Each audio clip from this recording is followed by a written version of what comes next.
हरे कृष्ण। आज हमारा ये छठा सत्र है और ये जो 6 सत्र का इंट्रोडक्टरी कोर्स है भगवद गीता का परिचर्यात्मक कोर्स, उसका ये अंतिम सत्र है। और आज का हमारा विषय है कि भगवद गीता के अनुसार क्या नित्य वास्तविक सुख है, और यदि है तो कहाँ है और कैसे उसको प्राप्त किया जा सकता है। अभी तक के हमने सत्रों में देखा कि ये भौतिक जगत के अंदर हम जो आत्मा हैं, इस शरीर के साथ अपनी गलत पहचान करने के कारण इस भौतिक जगत में सुख दुख का अनुभव करते हैं और ज़्यादातर तो दुखी है, और अंततः दुख है क्योंकि हर चीज़ अनित्य है इस भौतिक जगत में। इसके विपरीत हम सबकी अभिलाषा है कि हम नित्य सुख प्राप्त करें, क्योंकि ये आत्मा का गुण है। इसलिए भगवद गीता में हमें भगवान ये सब जानकारी देने के साथ साथ बताते हैं कि कैसे हम अपनी स्वाभाविक स्थिति को प्राप्त कर सकते हैं, कैसे हम नित्य सुख को प्राप्त कर सकते हैं। तो भगवद गीता में भगवान श्री कृष्ण बताते हैं, मामुपेत्य पुनर्जन्म दुःखालयम् अशाश्वतं नाप्नुवन्ति महात्मानः संसिद्धिं परमां गतः। माम उपेत्य, मुझको प्राप्त करके, पुनर्जन्म दुःखालयम् अशाश्वतम, इस भौतिक जगत में जिसमें दुख आलयम, जिसको दुख का घर बताया गया है, इसका मुख्य लक्षण इस भौतिक जगत का है कि यहाँ पर दुख है, क्योंकि ये आत्मा के लिए अस्वाभाविक स्थान है। इसलिए जिस प्रकार एक मछली के लिए पानी से बाहर की जो स्थिति है वो अस्वाभाविक है, इसलिए वो हमेशा वहाँ पर कष्ट का ही अनुभव करेगी, उसी प्रकार से एक आत्मा के लिए ये भौतिक जगत में रहना अस्वाभाविक है, इसलिए वो उसके लिए दुख की स्थिति है, दुःखालयम। और इस भौतिक जगत का दूसरा लक्षण है अशाश्वतम। यहाँ पर जीवन अशाश्वत है, हर चीज़ अशाश्वत है, क्षणिक है, क्षणभंगुर है, जो आत्मा के गुण के बिल्कुल विपरीत है। आत्मा नित्य है, इसलिए उसकी इच्छा भी नित्य चीज़ों के संग प्राप्त करने की है। लेकिन इस भौतिक जगत में हमारे माता पिता, हमारे संबंधी, हमारा घर, कुछ भी नित्य नहीं है, और ये आत्मा के लिए बहुत अस्वाभाविक स्थिति है। तो ये दुखालयम है, अशाश्वतम है ये भौतिक जगत। लेकिन भगवद गीता में भगवान घोषणा करते हैं कि यदि हम भगवान श्री कृष्ण के धाम को प्राप्त करते हैं तो इस भौतिक जगत में पुनर्जन्म नहीं होता है। अन्यथा इस भौतिक जगत में कहीं पर कोई भी स्थिति में जाकर के दोबारा जन्म होता है। जन्म मृत्यु का चक्र इस भौतिक जगत में हर जगह है। अब्रह्म भुवनालोका पुनरावर्तिनो अर्जुना मामुपेत्य पुनर्जन्म दुखा न। तो ब्रह्मलोक से लेके पाताल लोक तक सब जगह ये जन्म मृत्यु का चक्र है। लेकिन अगर कोई आध्यात्मिक प्रगति करके इस भौतिक जगत से परे निकल जाता है, आध्यात्मिक जगत में चला जाता है, तो उसको विवश नहीं होना पड़ता पुनर्जन्म लेने के लिए। अन्यथा हर जीव को विवश होना पड़ता है इस भौतिक जगत में बार बार जन्म लेने के लिए, और फिर बार बार मरण होता है। और वो जो आध्यात्मिक जगत की स्थिति है वो वैकुंठ कहलाता है, क्योंकि वहाँ पर किसी प्रकार का कोई कष्ट नहीं है, बल्कि आध्यात्मिक सुख है। इस भौतिक जगत में जो तथाकथित सुख हम अनुभव भी करते हैं वो क्षणिक रूप से भौतिक दुखों का निवारण है। जैसे अगर किसी व्यक्ति को पानी में डुबोया जाए और उसको सांस भी नहीं आए तो बहुत तड़पेगा, और मरने से पहले आप उसे बाहर निकाल लीजिए तो उसको सांस वो ले पाएगा, और उसका वो सांस लेना उसे एक महान सुख जैसा प्रतीत होगा। वास्तव में सांस लेने में कोई अपने आप में कोई सुख नहीं है, लेकिन जब सांस नहीं आ रहा है तो तब उस स्थिति में सांस लेना भी सुखमय लगता है। तो उसी प्रकार से इस भौतिक जगत में सामान्यतः दुख की स्थिति है, इसलिए कभी कभी थोड़ा कभी वो दुख कम होता है तो वो हमें सुख जैसा प्रतीत होता है। लेकिन इसके विपरीत आध्यात्मिक जगत में भगवान का संग, भगवान की सेवा करने में एक पॉजिटिव हैप्पीनेस है, एक रिलेटिव नहीं, एक एब्सोल्यूट हैप्पीनेस है, एक वास्तविक सुख है जो इस भौतिक जगत में हमें कहीं प्राप्त नहीं होता है। यहाँ पर हर चीज़ केवल एक रिलेटिव है, सापेक्षित है। तो इसलिए भगवद गीता में भगवान बताते हैं, बाह्य स्पर्शेष्वसक्तानाम विन्दति आत्मनि यत् सुखम स ब्रह्म योग युक्तात्मा विमुक्तमृतम अश्नुते। तो सुखम अक्षयम अश्नुते। तो जो जीव है वो जब बाहर के इस भौतिक जगत की जो चकाचौंध है, यानी इस जगत को भोग करने की इच्छा से परे चला जाता है और भगवान की सेवा करने में करता है, तो वो उसको जो सुख है वो अक्षय सुख, ऐसा सुख जिसका कभी क्षय नहीं होता है, जिसका कभी समाप्त नहीं होता है, ऐसा सुख उसको प्राप्त होता है। तो जी, भगवद गीता के अनुसार वास्तव में नित्य सुख है, और वो सुख है इसलिए हमें उसकी अभिलाषा भी है। जिस प्रकार से पानी है इसलिए उसकी अभिलाषा है, तो वो नित्य सुख है, लेकिन हम उसे जहाँ इस भौतिक जगत में ढूंढ रहे हैं यहाँ नहीं है। जैसे मृग तृष्णा होती है, एक हिरण अगर रेगिस्तान में पानी को ढूंढता है तो पानी की उसकी जो प्यास है वो तो सही है, पानी सब्सटेंस ये जो वस्तु है ये भी उपलब्ध है, लेकिन वो जहाँ ढूंढ रहा है रेगिस्तान में वहाँ पर नहीं है ना, उसके लिए उसको नदी के पास जाना होगा। तो उसी प्रकार से इस भौतिक जगत में हम जो सुख ढूंढ रहे हैं, तो इस भौतिक जगत में वो नित्य सुख नहीं है, लेकिन वो नित्य सुख है कहाँ है, वो आध्यात्मिक जगत में है, जिसके बारे में हमने सुना। इस भौतिक जगत के परे आध्यात्मिक जगत है, जहाँ जो भगवान का अपना धाम है। ये भौतिक जगत तो एक जेल है जो हमारे लिए बनाई गई है। जो भगवान का विद्रोह करते हैं ऐसे जीवों के लिए जो जेल बनाई गई है उसको भौतिक जगत कहते हैं, और हम इस जेल को में ही सुख प्राप्त करने का प्रयास कर रहे हैं, तो वो कैसे संभव होगा। तो इसलिए भगवद गीता के माध्यम से भगवान हमें बताते हैं कि हम इस जेल को छोड़ करके अपने घर, ये आध्यात्मिक जगत ही वास्तव में हमारा घर है, भ्रमवश हम उसको छोड़ करके यहाँ आए हैं। तो अभी भगवान हमें भगवद गीता के माध्यम से वापस अपने घर बुला रहे हैं। तो अभी दूसरा प्रश्न ये उठ सकता है कि क्या स्वर्ग में जाकर के नित्य सुख नहीं है।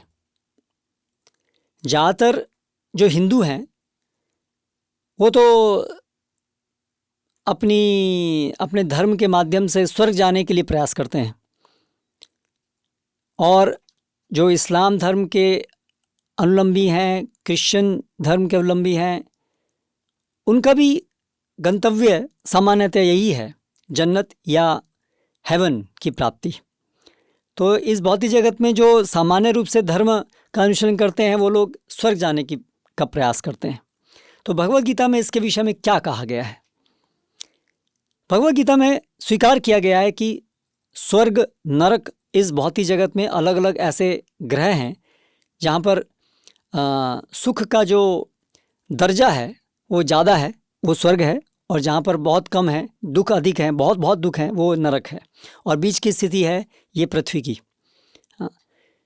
और ये स्वर्ग में पुण्य कर्म करके जाया जा सकता है। जिन लोगों को इस भौतिक जगत में सुखी रहना है, अगर वे भगवान के दिशा निर्देश के अनुसार जीवन यापन करते हैं, कुछ पुण्य कमाते हैं, तो वो स्वर्ग लोग जाते हैं।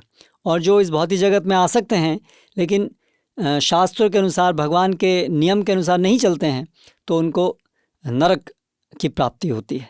लेकिन अगर किसी को पुण्य कर्म करके स्वर्ग लोक की प्राप्ति हो भी जाए तो भी उसके विषय में भगवान बताते हैं, ते तम भुक्त्वा स्वर्गलोकम विशालम क्षीणे पुण्यम मर्त्यलोकम विशंति एवं त्रयी धर्म अनुप्रपन्ना गतागतम काम कामा लभन्ते।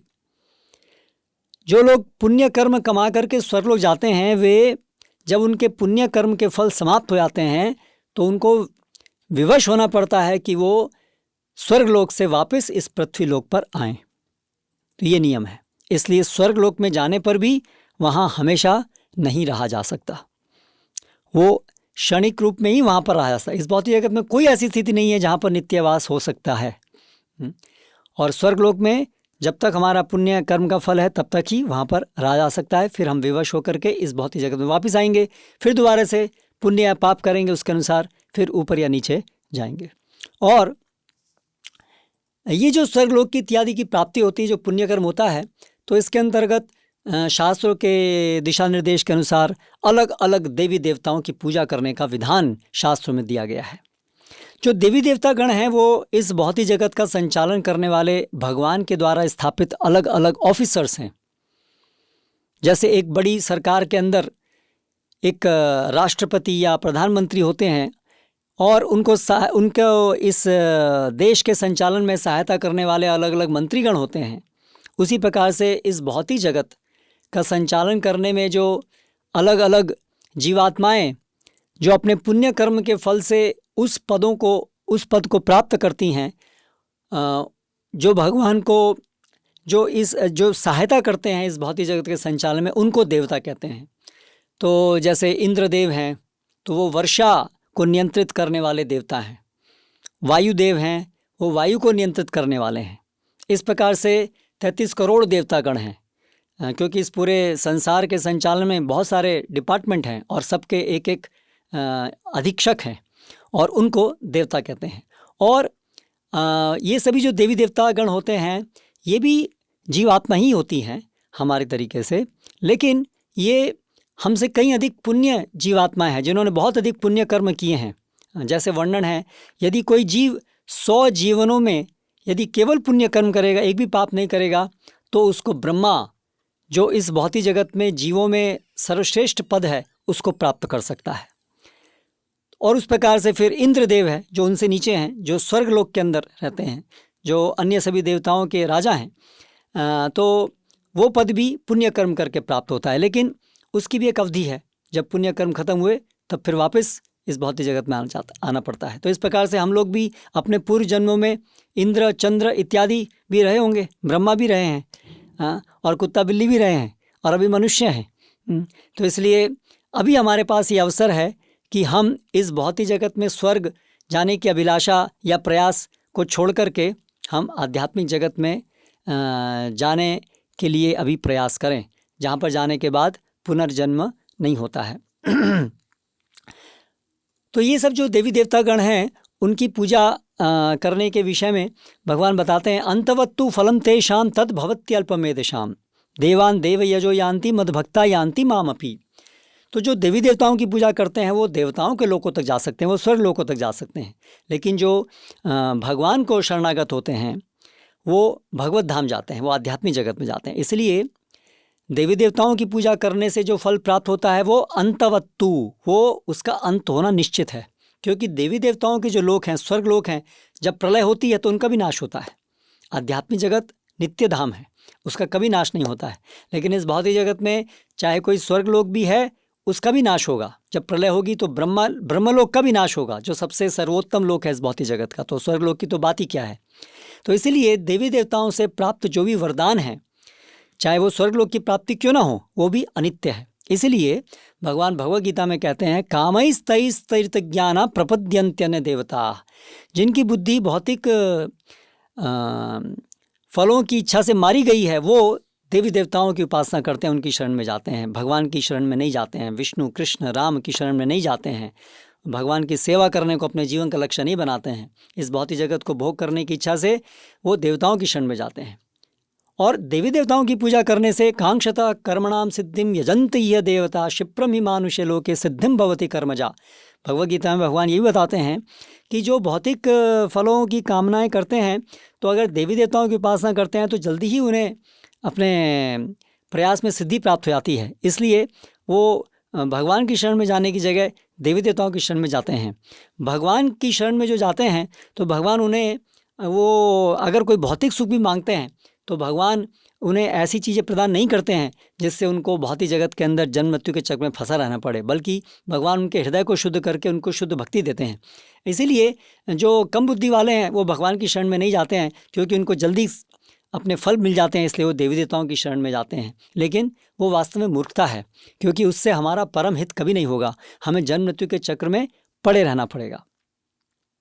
तो अभी प्रश्न फिर आगे ये आता है कि तो फिर कैसे हम वापस भगवत धाम अपने घर वापस कैसे जा सकते हैं।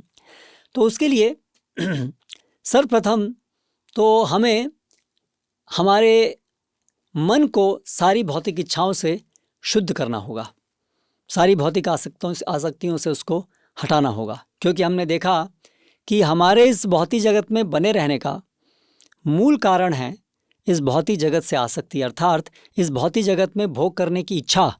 ये हमारे इस भौतिक जगत में जन्म मृत्यु के चक्र में बने रहने का मूल कारण है।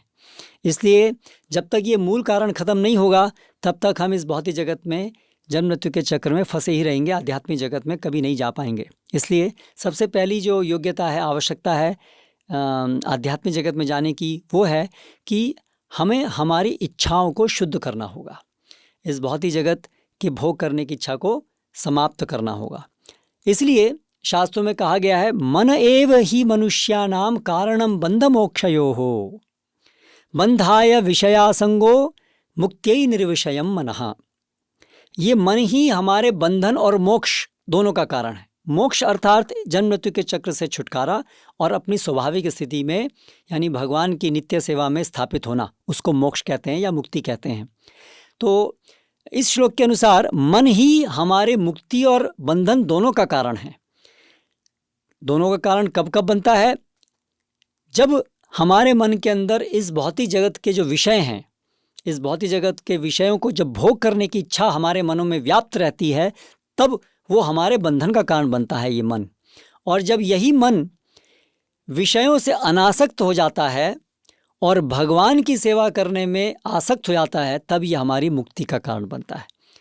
तो इसलिए मन जो है वो केंद्र है हमारे बंधन और मोक्ष के लिए। इसलिए जो पूरी आध्यात्मिक प्रगति का मार्ग है वो मन को संतुलित करने पे आधारित है, मन को नियंत्रित करने पे आधारित है, क्योंकि मन ही वो हमारे बंधन और मोक्ष का कारण है। तो एक तरफ तो हमें इस भौतिक जगत की इच्छाओं से मुक्त होना है, लेकिन इसका अर्थ ये नहीं है कि हमें हमारे मन को शून्य बनाना है, इच्छाओं से रहित बनाना है, क्योंकि वास्तव में जीव का स्वधर्म है, क्योंकि वो चेतन युक्त है। इसलिए इच्छाएं होना, इच्छा शक्ति उसका स्वाभाविक लक्षण है। इसलिए कभी भी आत्मा को मन उसका ही एक आवरण है और अंततः आध्यात्मिक जो आत्मा है उसका अपना आध्यात्मिक मन है। तो इस तरह से कभी भी मन को इच्छा शून्य नहीं बनाया जा सकता। हाँ, हमें क्या करना है? मन को भौतिक इच्छाओं से शून्य बना करके जो वास्तविक इच्छा होनी चाहिए आत्मा की, भगवान की सेवा करने की इच्छा, वो इच्छा को प्राप्त करना है। इसे कहते हैं इच्छाओं की शुद्धि। तो इसलिए मूल तरीका आध्यात्मिक जगत में जाने का है अपनी इच्छाओं की शुद्धि। भौतिक जगत को भोग करने की इच्छा छोड़ करके भगवान की सेवा करने की इच्छा को पनपाना है, प्राप्त करना है। ये तरीका है आध्यात्मिक जगत में जाने का। तो इस विषय में भगवान भगवद गीता में बहुत सारे श्लोकों में ये हमें बताते हैं कि कैसे भगवान के प्रति लगाव उत्पन्न करके, भगवान की प्रति सेवा वृत्ति को उत्पन्न करके हम भगवत धाम जा सकते हैं। तो भगवान बताते हैं, मन मना भव मद भक्तो मद्याजी माम नमस्कुरु मामे वैश्यसि सत्यम ते प्रतिजाने प्रियोसी में। ये जो दो सबसे गुह्यतम श्लोक भगवान बताते हैं भगवद गीता में, उसके अंतर्गत उसके अनुसार ये एक श्लोक है जिसमें भगवान कहते हैं, मन मना हमेशा मेरा चिंतन करो, भव मद भक्तो मेरे भक्त बनो, मद्याजी मेरी पूजा करो, माम नमस्कुरु मुझे नमस्कार करो। इस प्रकार से पूरी तरह से भगवान को शरणागत हो। तो इस प्रकार से जो करता है, मामे वैश्यसि, वो निश्चित रूप से मेरे पास आएगा, ऐसा मेरा संकल्प है, मेरा प्रॉमिस है। फिर एक और जगह भगवान कहते हैं, मत कर्म कृन्न मत परमो मद भक्त संग वर्जितः निर्वैरः सर्वभूतेषु यह स मामेति पांडवा। जो व्यक्ति मत कर्म कृन्न, मेरे लिए काम करता है, मेरे आदेश के अनुसार काम करता है, मेरी इच्छा के लिए काम करता है, मुझे प्रसन्न करने के लिए काम करता है, मत कर्म कृन्न मत परमो, मुझे परम स्वीकार करता है, मद भक्ता मेरा भक्त बनता है, संग वर्जितः इस भौतिक जगत से अनासक्त होता है, निर्वैरः सर्वभूतेषु किसी भी जीव के प्रति वैर नहीं रखता है, ईर्ष्या द्वेष नहीं रखता है, जानते हुए कि वो सब भगवान के अंश हैं, इसलिए किसी भी जीव के प्रति द्वेष ईर्ष्या नहीं रखता है। ऐसा व्यक्ति यह समामेति पांडवा, वो निश्चित रूप से मेरे धाम को आता है। और फिर भगवान एक और जगह कहते हैं, जन्म कर्म चमे दिव्यम एवं यो वेत्ति तत्वतः त्यक्त्वा देहम पुनर्जन्म नयति मामेति सो अर्जुना। और भगवान से प्रेम करने से पहले, भगवान से आसक्ति होने से पहले मैं जानना जरूरी है कि भगवान का जन्म कर्म कैसे दिव्य है, वो भौतिक नहीं है। भगवान महानतम व्यक्ति हैं। भगवान के महान गुणों को जान करके धीरे धीरे हम भगवान के प्रति शरणागत होते हैं, और फिर शरणागत होने के बाद भगवान के आदेश का पालन करते हुए, भगवान की सेवा करते हुए, फिर हमें भगवान से आसक्ति उत्पन्न होती है, भगवान की सेवा करने की इच्छा स्वाभाविक रूप से उत्पन्न होती है। तो इस प्रकार से भगवत धाम जाने के लिए भौतिक जगत से अनासक्ति और भगवान से आसक्ति, ये पद्धति है, ये कारण है आध्यात्मिक जगत में जाने का। फिर आगे अभी जो बात समझने की है वो ये है कि हम कैसे अपने मन को शुद्ध कर सकते हैं, अपनी इच्छाओं को हम कैसे शुद्ध कर सकते हैं, और यानी कि कैसे हम भगवान के प्रति लगाव उत्पन्न कर सकते हैं, भगवान की सेवा में रुचि उत्पन्न कर सकते हैं। वर्तमान समय में हमें भगवान की सेवा करने की कोई रुचि नहीं है, हमें साई रुचि अपनी इंद्रियों को संतुष्ट करने की है।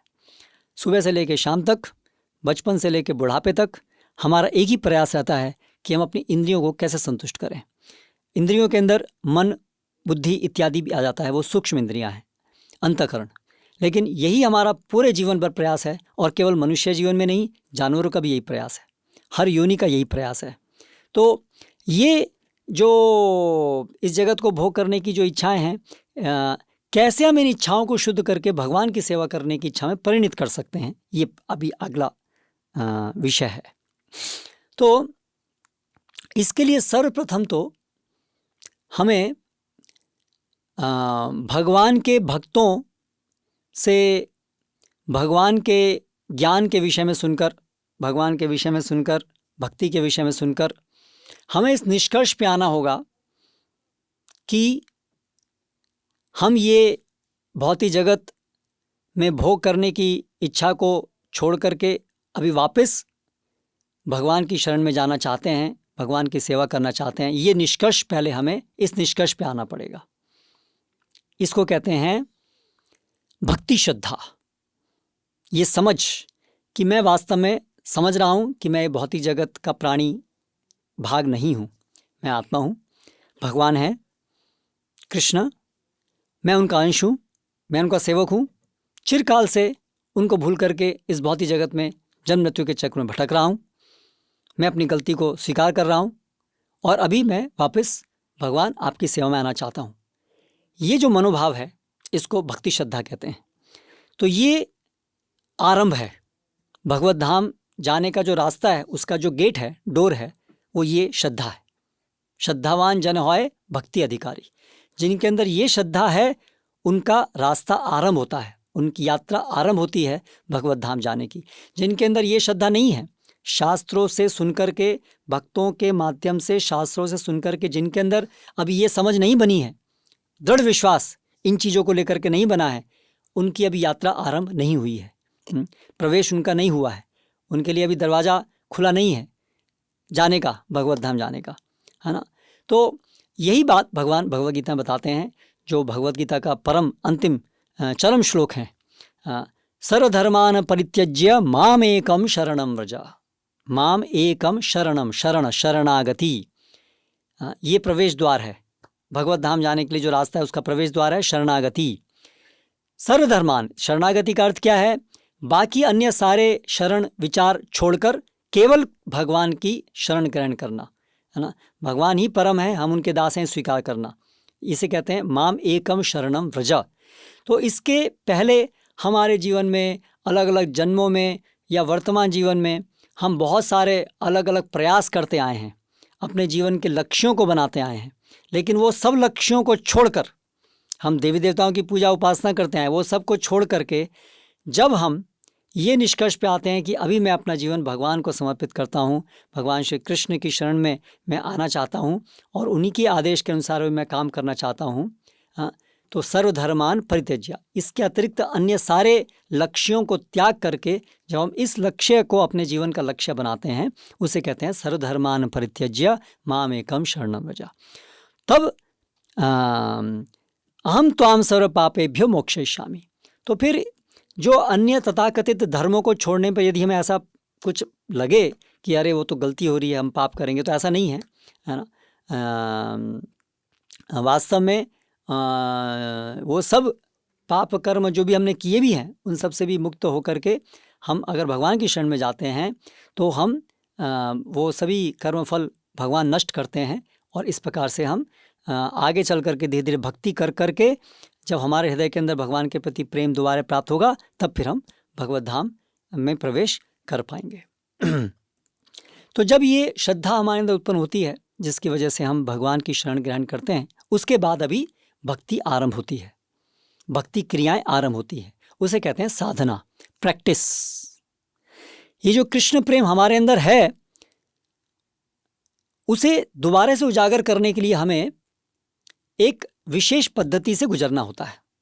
अपनी इंद्रियों को, अपने मन को एक विशेष पद्धति में लगाना होता है जिससे वो जो हमारे अंदर स्वाभाविक प्रेम है वो दोबारा प्रकट हो सके, यानी जो सारा आवरण है, कल्मश है, वो हट सके। तो इसीलिए इस पद्धति को कहते हैं भक्ति, इस पद्धति को कहते हैं भक्ति। इसलिए भगवत धाम जाने के लिए श्रद्धा प्रवेश है और मार्ग है भक्ति। भगवत धाम जाने के लिए प्रवेश है श्रद्धा और मार्ग है भक्ति। तो नित्य सिद्ध कृष्ण प्रेम साध्य कबु नाय श्रवणादि शुद्ध चित्त करहुदय। इसके विषय में बताया है कि ये जो कृष्ण प्रेम है वो तो हमारे सबके जीवों के हृदय में स्वाभाविक रूप से है ही, क्योंकि वो हमारा स्वरूप लक्षण है, वो हमारी स्वाभाविकता है।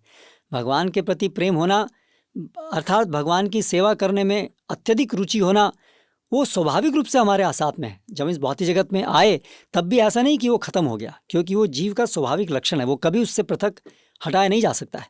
लेकिन अभी वो आवृत हो गया है, ढक गया है, इसलिए उस आवरण को हटाना है। तो वो कैसे होता है?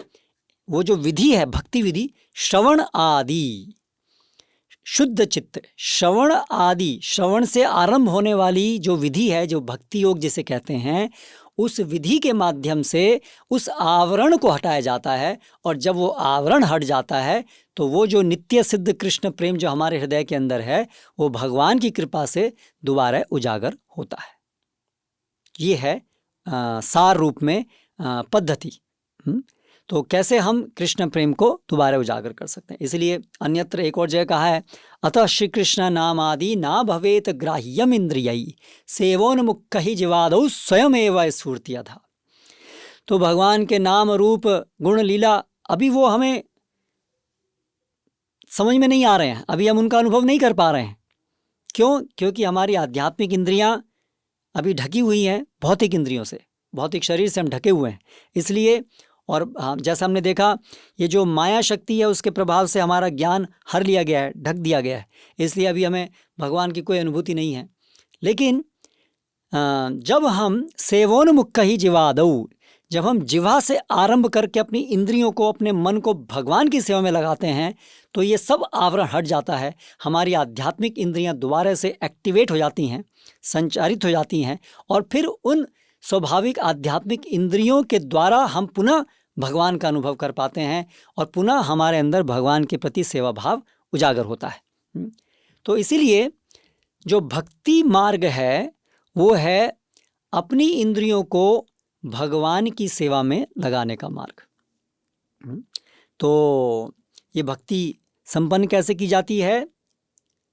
भगवान के दिशा निर्देश के अनुसार, यानी कि भगवान के जो प्रतिनिधि हैं जिनको हम गुरु कहते हैं, अधिकृत प्रतिनिधि गुरु, उनके मार्गदर्शन में जब हम हमारी समस्त इंद्रियों को, मन बुद्धि इत्यादि उसमें भी सम्मिलित हैं, उन समस्त इंद्रियों को जब हम भगवान की सेवा में लगाते हैं, जो सेवा आरंभ होती है जिह्वा से, ऐसी सेवा करने के परिणाम स्वरूप हमारा चित्त शुद्ध होता है और भगवान के प्रति प्रेम दोबारा से हम प्राप्त करते हैं।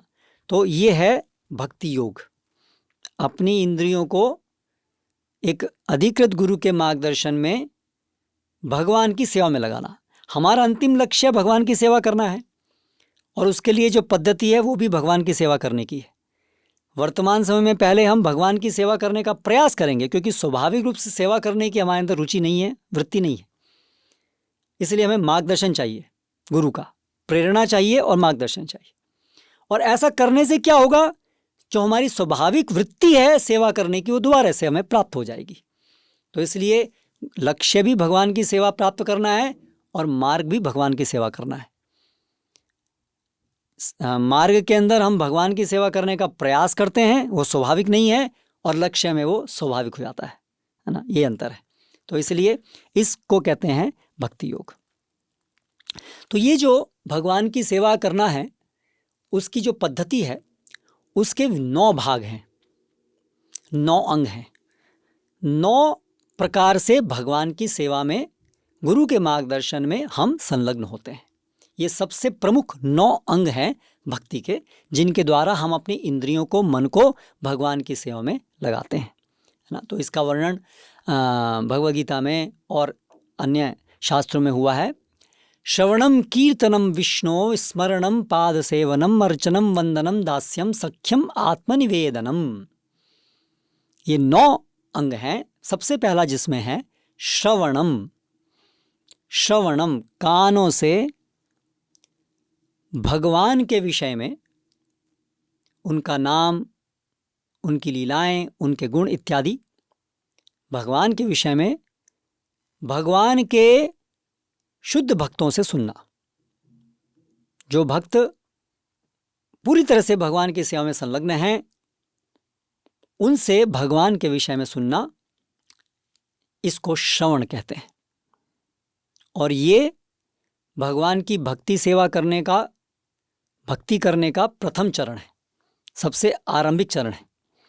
श्रद्धा से हमारा भक्ति मार्ग में प्रवेश हुआ और फिर भक्ति मार्ग में जो पहला कदम है वो है श्रवण। फिर उसके बाद कीर्तनम, दूसरा कदम है कीर्तनम, अर्थात जो हमने सुना है भगवान के विषय में उसे सुनाना दूसरों को, उसे कहते हैं कीर्तनम। भगवान के यशों का गुणगान करना, भगवान का गुणगान करना, कीर्ति का गान करना कीर्तनम। तो भगवान के विषय में जो हमने सुना है उसे दूसरों को देना कीर्तनम। और ये श्रवणम कीर्तनम किसका होना चाहिए? विष्णु, कृष्ण, राम, इनका। फिर उसके बाद अगला अंग है स्मरणम। स्मरणम, जो हम श्रवण कीर्तन किए हैं उसके परिणाम स्वरूप हमारे मन के अंदर वही विचार, भगवान की सेवा करने के विचार, भगवान के नाम रूप गुण लीला का स्मरण, उसे कहते हैं स्मरणम। फिर उसके बाद अगला अंग है पाद सेवनम। पाद सेवनम, भगवान के चरणों की सेवा, भगवान की आज्ञाओं का, अलग अलग आज्ञाओं का पालन करना, जो शास्त्रों के द्वारा हमें प्राप्त होती हैं गुरु के मार्गदर्शन में। फिर अर्चनम, अर्थात अर्चा विग्रह, अर्थात अधिकृत रूप से जो इस भौतिक जगत के तत्व हैं, पत्थर है या अलग अलग जो मेटल हैं, उसमें जो भगवान का एक रूप बनाया जाता है, हाँ, शास्त्रों पे आधारित। और फिर भगवान के महान भक्त भगवान से प्रार्थना करते हैं कि भगवान कृपया आप अभी इस रूप में आइए और हमारी सेवा स्वीकार कीजिए, जिससे हम आपकी सेवा करने का अवसर प्राप्त कर सकें। ऐसा जो रूप है जो इस भौतिक जगत के पदार्थों से बना है, लेकिन जो भगवान से भिन्न है, क्योंकि भगवान उसमें उसके माध्यम से सेवाएं स्वीकार करते हैं, ऐसे रूप को अर्चा विग्रह कहते हैं। तो उनकी सेवा करना और उसकी सेवा करने के नियम शास्त्रों में बताए गए हैं। अर्चनम, वंदनम, भगवान से अलग अलग प्रकार की प्रार्थनाएं करना, उनकी स्तुतियां गाना। दास्यम, और एक दास के रूप में अपना पूरा जीवन एक दास के रूप में अनुभव करके भगवान की सेवा में लगना। और सख्यम, सखा के रूप में भगवान की सेवा करना। और आत्मनिवेदनम, अपना सर्वस्व भगवान के लिए न्यौछावर करना। तो ये जो 9 अंग हैं इनको नवविधा भक्ति कहते हैं। ये 9 प्रमुख अंग हैं भक्ति के। तो सबसे पहले श्रवण के विषय में अगर देखें, श्रवण सुनना, भगवान के भक्तों सुनना, किसी से भी नहीं सुनना।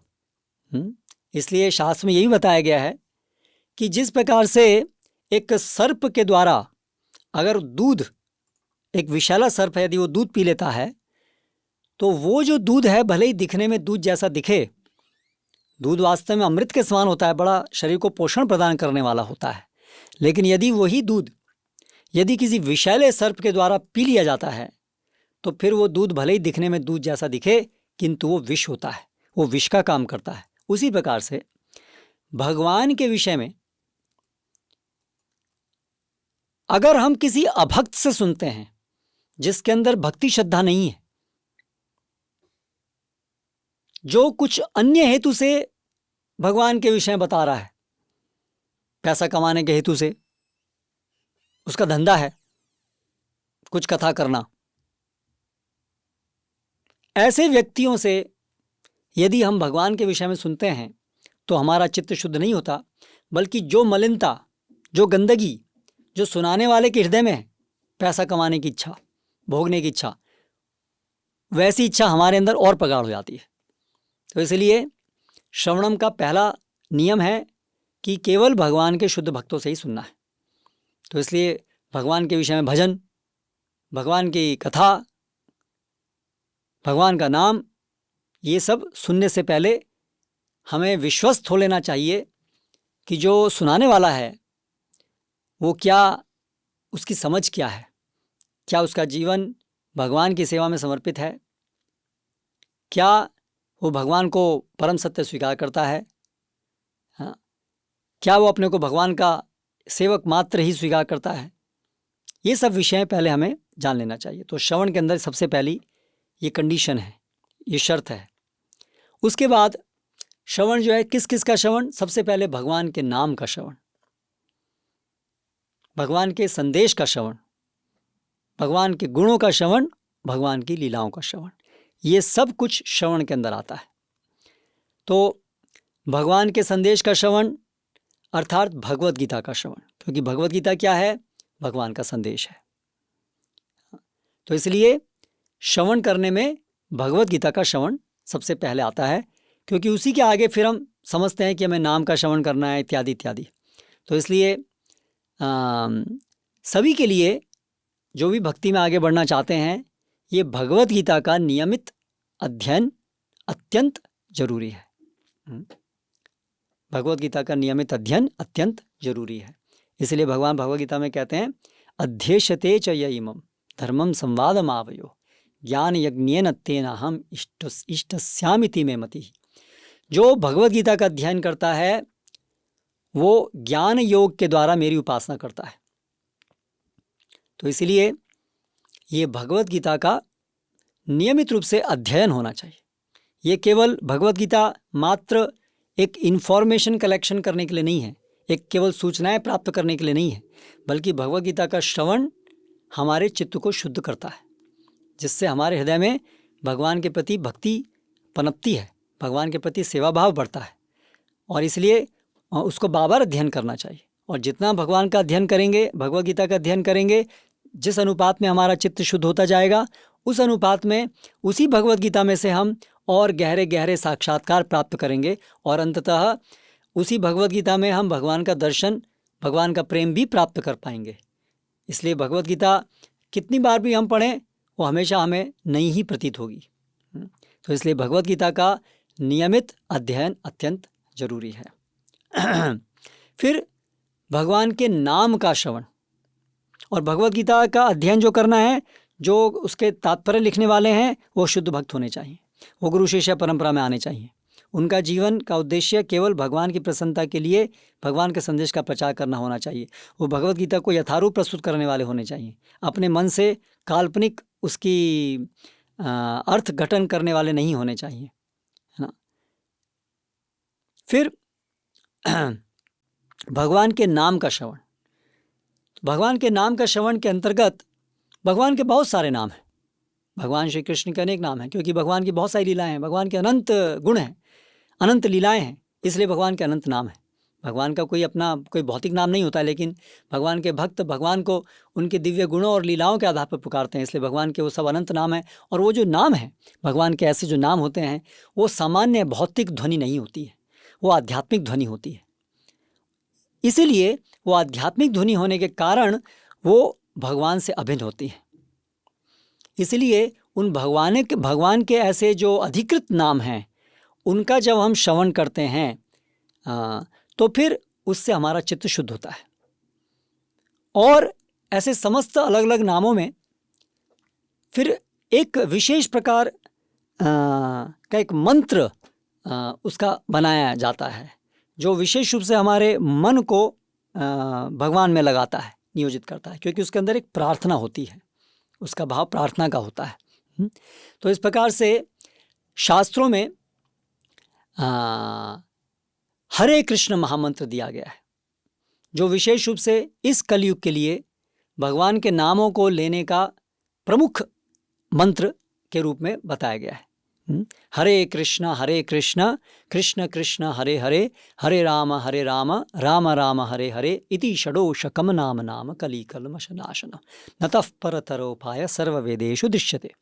ब्रह्मा जी ये वचन कह रहे हैं। सभी वेदों में देखने के बाद ये निष्कर्ष निकाला जाता है कलयुग के अंदर ये 16 शब्दों के बने जो महामंत्र है, इससे श्रेष्ठ जीव के उद्धार के लिए और कोई उपाय नहीं है। तो ये जो इस्कॉन संस्था के अंतर्गत हरे कृष्ण महामंत्र का जो उच्चारण करने का को बताया जाता है वो इस्कॉन की अपनी कल्पना नहीं है, वो एक अधिकृत पद्धति है जो श्री चैतन्य महाप्रभु ने जिसको उजागर किया 500 वर्ष पूर्व कलयुग के युग धर्म के रूप में, है ना। और इसका अनुसरण करते देश विदेश में अनेक लोग इस हरे कृष्ण महामंत्र का श्रवण कीर्तन करने से भगवान की भक्ति में आगे प्रगति कर रहे हैं। तो मुख्य रूप से भगवान के बहुत सारे नाम हैं, सभी का श्रवण कीर्तन करने का परिणाम चित्त की शुद्धि है, लेकिन विशेष रूप से ये जो हरे कृष्ण महामंत्र है ये हमारे नियमित रूप से भगवान के नाम को श्रवण करने की विधि बननी चाहिए। तो ये जो हरे कृष्ण महामंत्र का श्रवण 2 रूप में मुख्य रूप से होता है, एक है जप और एक है कीर्तन। जप अर्थात जिसमें हम अपने कानों तक हमारे ये नाम पहुंच सके उतना तेजी से अपने उद्धार के लिए हम इसका उच्चारण करते हैं, उसको सुनते हैं, उसको जप कहते हैं। और जप के लिए हम एक नियमित एक व्रत लेकर के हम हर दिन इतने नाम लेंगे, कुछ संख्या पूर्वक करके हमें भगवान के नाम का जप करना चाहिए। तो इस प्रकार से ये जपमाला के अंतर्गत भगवान के नाम को गिनने की सुविधा होती है, इसलिए माला के ऊपर जप करना का विधान है। तो ये माला में 108 मनके होते हैं और एक एक मनके के ऊपर हम एक एक महामंत्र का उच्चारण करते हैं। हरे कृष्ण कृष्ण कृष्ण हरे हरे, हरे राम राम राम हरे हरे। और इस प्रकार हम आरंभ कर सकते हैं 1 माला से, 2 माला से, 4 माला से, जितना भी आपके पास समय है। और जो अंतर्राष्ट्रीय कृष्ण भावनामृत संघ में जो दीक्षित भक्त हैं वो नियम लेते हैं, व्रत धारण करते हैं कम से कम हर दिन 16 ऐसी मालाओं को करने का। आरंभ में आप 1-2 कितनी माला से भी आरंभ कर सकते हैं और धीरे धीरे जैसे आप आगे जाएं, आपको अच्छा लगे, आपको लगे कि आपकी प्रगति हो रही है, तो आप इसको और आगे बढ़ा सकते हैं। ये जो हरे कृष्ण महामंत्र है इसका अर्थ है ये एक प्रार्थना है। हरे कृष्ण ये सब संबोधन करने वाले शब्द हैं। हे कृष्ण, हरे, हरा मतलब भगवान की जो अंतरंग शक्ति हैं जो आध्यात्मिक जगत का संचालन करती हैं और भगवान की सारी सेवाओं का संचालन करती हैं, श्रीमती राधा रानी, उनको इंगित करने वाला, उनको पुकारने वाला नाम है हरे। और कृष्ण वो भगवान कृष्ण को पुकारने वाला है, राम भगवान राम को पुकारने वाला है। तो इसलिए ये एक पुकार है भगवान और भगवान की शक्तियों के प्रति। क्या पुकार है कि हमें आप अभी अपनी सेवा में लगाइए। हम चिरकाल से, करोड़ों करोड़ों जन्मों से आपकी सेवा भूल गए हैं, अभी हमारी मति वापस आ रही है, कृपया अभी हमें दोबारा अपनी सेवा में लगाइए। तो इस भाव से इस महामंत्र को हमें करना चाहिए और नियमित एक नियम लेकर के हमें करना चाहिए। तो ये हुआ जप। और दूसरा हुआ कीर्तन। जब कई लोग मिलकर के वाद्यों के साथ तेज ध्वनि में, जिससे सब लोग हरे कृष्ण, अनेक लोग इस ध्वनि को सुन सकें, दिव्य ध्वनि को सुन सकें, उसको कहते हैं कीर्तन, संकीर्तन। बहुमिलित्वा, बहुत से लोग मिलकर के वाद्य इत्यादियों के साथ ताली बजाते हुए, नृत्य करते हुए जब ये भगवान के जो हरि नाम है उसको लेते हैं, उसको बोलते हैं संकीर्तन। तो इस प्रकार से ये हरिनाम हमें श्रवण के अंदर ये आ गया, और दूसरा भगवद गीता, और फिर आगे श्रीमद् भागवतम। अभी दूसरा जो अंग है भक्ति का वो है कीर्तनम। अर्थात हम ये जो पुस्तक है भगवद गीता, इसको अपने जानने वालों को, मित्रों को या अन्य लोगों को दें, उनको इसको पढ़ने के लिए बोलें, रिक्वेस्ट करें, कन्विंस करें कि वो लोग भी भगवद गीता पढ़ना शुरू करें। तो इसको बोलते हैं कीर्तनम। सबसे पहला स्टेप कि आप दूसरों को भी भगवद गीता दे रहे हैं, ये आप इस तरह से गुणगान कर रहे हैं भगवान का। आप भगवान के विषय में जो आपने सुना है, या जो आप समझ रहे हैं कि ये भगवद गीता आप पढ़ भी रहे हैं और देख रहे हैं कि भगवद गीता कितनी बहुमूल्य चीज़ है और कैसे आपको मदद कर रही है, अब आप इस ज्ञान को दूसरे को दे रहे हैं, यानी कि भगवान का आप कीर्ति का बढ़ावा कर रहे हैं, तो उसको कहते हैं कीर्तनम। फिर उसके बाद एक और महत्वपूर्ण जो अंग है इन नवविधा जो भक्ति के अंग हैं जिनकी हम चर्चा कर रहे हैं, उसमें सबसे पहले जो दो हैं वो सबसे प्रमुख हैं, श्रवणम और कीर्तनम। तो इनको सबसे पहले अच्छे से करना चाहिए। फिर उसके उपरांत एक और अंग जो बहुत महत्वपूर्ण है वो है अर्चनम, अर्थात भगवान के अर्च विग्रह की सेवा। तो उसके अंतर्गत हम जो मंदिर हैं जहाँ पर राधा कृष्ण की उपासना नियमों से होती है, वहाँ पर भगवान की आरती जब हो रही है और अलग अलग जो मंदिर के अंदर जो कार्यक्रम होते हैं, मंदिर में भगवान की सेवा के लिए अलग अलग जो होते हैं उस कार्यक्रम होते हैं, उसमें सब सेवाओं में भाग लेना, वो अर्च विग्रह की सेवन है। और भगवान को जो अर्पित भोग है, जब वो प्रसाद बन जाता है, जब भगवान उसको लेते हैं, उसको ग्रहण करना, उसकी सेवा करना, प्रसाद सेवन, तो ये सब अर्च विग्रह सेवा के अंतर्गत आते हैं। तो इसलिए जो इस्कॉन मंदिर हैं उनका ये एक मुख्य कार्य है कि वहाँ पर भगवान अर्चा विग्रह स्थापित होते हैं, उनकी भक्ति भाव से उनकी सेवा पूजा होती है। तो हमें मंदिरों में जा कर के उन आरतियों में, उन कार्यक्रमों में भाग लेना चाहिए और वहाँ पर प्रसाद सेवन करना चाहिए। और फिर धीरे धीरे अपने घर के अंदर भी हम एक फ़ोटो, भगवान की छवि, राधा कृष्ण और गुरु शिष्य परंपरा, ऐसा हम एक अपने कमरे में या अपने घर में स्थापित कर सकते हैं। और वहाँ पर जो भी हम भोग बनाएं उसको भगवान को अर्पित कर सकते हैं। इसके विषय में इस्कॉन के अंदर पुस्तकें हैं जहाँ पर ये, जैसे कृष्ण भक्ति में पहला कदम, उसके अंदर ये सब विधि बताई हैं कैसे आप ये सब चीज़ें कर सकते हैं। तो अर्चनम घर के अंदर एक ये पूजा या मंदिर के अंदर जो पूजा हो रही है वहाँ पर जा कर के उसको अटेंड करना, ये सब अर्चनम के अंतर्गत आता है। तो इस प्रकार से ये नवविधा भक्ति प्राथमिक 9 अंग हैं जिसके द्वारा हम अपनी इंद्रियों को भगवान की सेवा में लगाते हैं। अभी इस भौतिक जगत में जब हम रहते हैं तो हमें इस भौतिक जगत के संदर्भ में भी बहुत सारे कार्य, हमारी जिम्मेदारियां होती हैं, हमारे कर्तव्य होते हैं, वो निभाने होते हैं। इस शरीर की देखभाल के लिए, समाज के संचालन के लिए बहुत सारी हमारी सबकी जिम्मेदारियां होती हैं, क्योंकि हम एक सामाजिक प्राणी हैं, समाज में रहते हैं, तो एक दूसरे के ऊपर हम आश्रित होते हैं। तो इसलिए हमारे कर्तव्य बनते हैं दूसरों के प्रति। तो भक्ति मार्ग में एक और अंग है जो गौण अंग है लेकिन महत्वपूर्ण है, कि हम अपने इन भौतिक जगत के कर्तव्यों से भी भगवान की पूजा करें। तो एक तो नवविधा भक्ति है, श्रवणम कीर्तनम। हम अपने दिन का कुछ समय निश्चित करें श्रवण कीर्तन अर्चनम के लिए, और फिर स्वाभाविक रूप से हमारे दिन का बहुत सारा समय हमारे इस भौतिक जगत के कर्तव्यों करने में जाएगा। शरीर की देखभाल, परिवार की देखभाल, अलग अलग जो सामाजिक हमारी जिम्मेदारियां हैं उनको निभाने में जाएगा। तो वो सब जो कार्य हैं, वो सब कार्य भी भगवान की सेवा के लिए करे जाने चाहिए। इसलिए भगवान भगवद गीता में कहते हैं, यतः प्रवृत्तिर्भूतानाम येन सर्वमिदं ततः स्वकर्मणा तम अभ्यर्च सिद्धिम विन्दति मानवा। तो इसका अर्थ है, जो भगवान हैं, सब जगह विद्यमान हैं, स्वकर्मणा तम अभ्यर्च, अपने कर्मों से उनकी सेवा करना। तो ये जो हमारे भौतिक जगत के कार्य हैं उसके फलों का उपयोग भी भगवान की सेवा के लिए होना चाहिए। जो हम अपने इस भौतिक जगत के कार्य करते हैं उसको स्वधर्म कहते हैं, वो भी भगवान के द्वारा हमें दिए जाते हैं। अपने मनगढ़ंत तरीके से वो भी नहीं करना चाहिए। तो भगवान ने शास्त्रों में, भगवद गीता में, चातुर्वर्ण्यम मया सृष्टम, भौतिक जगत के सारी जिम्मेदारियां भौतिक जगत की सारी आवश्यकताओं को पूरा करने के लिए जो भगवान ने व्यवस्था बनाई है उसको वर्ण व्यवस्था कहते हैं, जिसके द्वारा हर व्यक्ति के अपने स्वभाव के अनुसार उसे इस भौतिक जगत का कौन सा कर्तव्य लेना चाहिए, ये शास्त्रों में भगवान ने बताया है।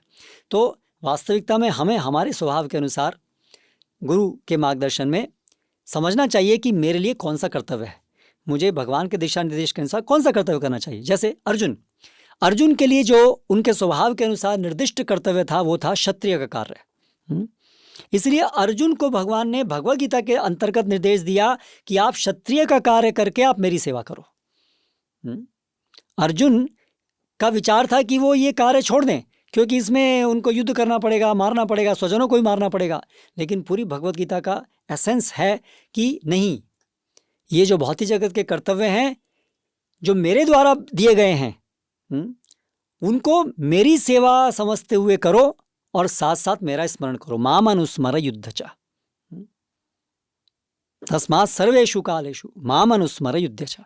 भगवान बताते हैं इसलिए हर समय मेरा स्मरण करते हुए अपने कार्य को करो।